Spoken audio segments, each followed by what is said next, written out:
Okay, and now we go to connective tissue. The fourth component. Connective tissues are what?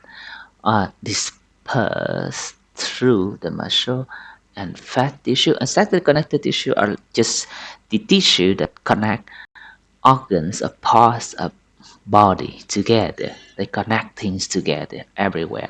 But in within muscle, we also have connective tissue, or even in fat tissue, we also have connective tissue. So these are the typical connective tissue that we can see. The sinews. Sinews mean the tendon that we just is blend in the muscle part.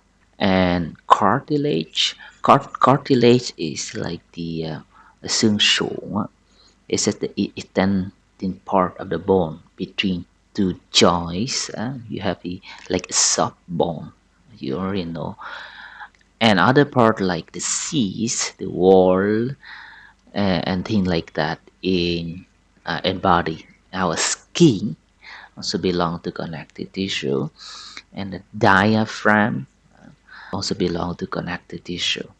Diaphragm is the membrane that separate between the chest and the abdominal part, the tummy part. Okay, this one, the diaphragm, also belong to connective tissue. The bones, actually bones, also are classified as connective tissue.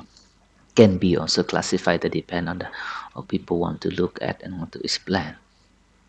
What are the main components or the composition of the connective tissue? What is that? Is the connective tissues are formed mainly from fibers of collagen and some amount of a small amount of elastin. So the major component in connective tissue is collagen. Collagen is the proteins, which means that our skin is actually formed for a major part by collagen. And I just told you bone. Why bones are also connective tissue? Because our bone, the bone like this, for a baby, like for an infant, for example, the bone actually consists of 70 to 80% of collagen, and much less, like 20 to 30% of minerals. And the main minerals may be the calcium. You hear a lot about calcium in bone, for example. So for like an infant, mineral is much less than collagen.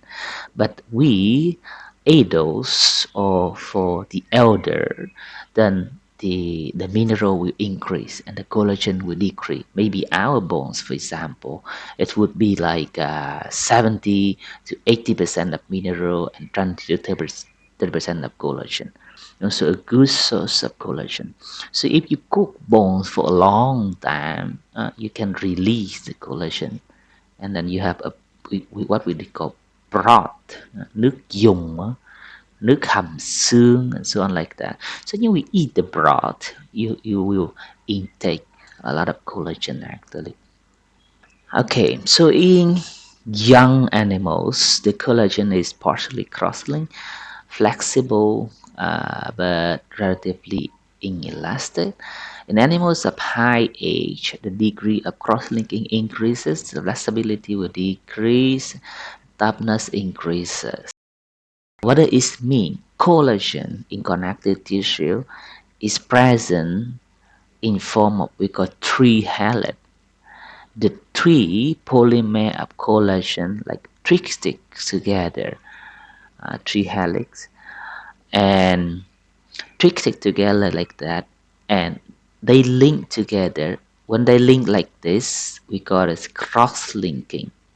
Okay, when the polymer link together, it's called cross-linking. And when the body is still young, like for young animals or even for human babies, the cross-linking is not a lot. But when we grow up, so a lot of cross-linking, and then the collagen fibers or the connective tissue become very tough. Okay, very tough. So you can cook and eat the skin of a calf. Calf là con bò con đó, easily. but you cannot cook and eat the skin of a cow, right? An old cow, the skin would be not edible because it's too hard to eat the skin.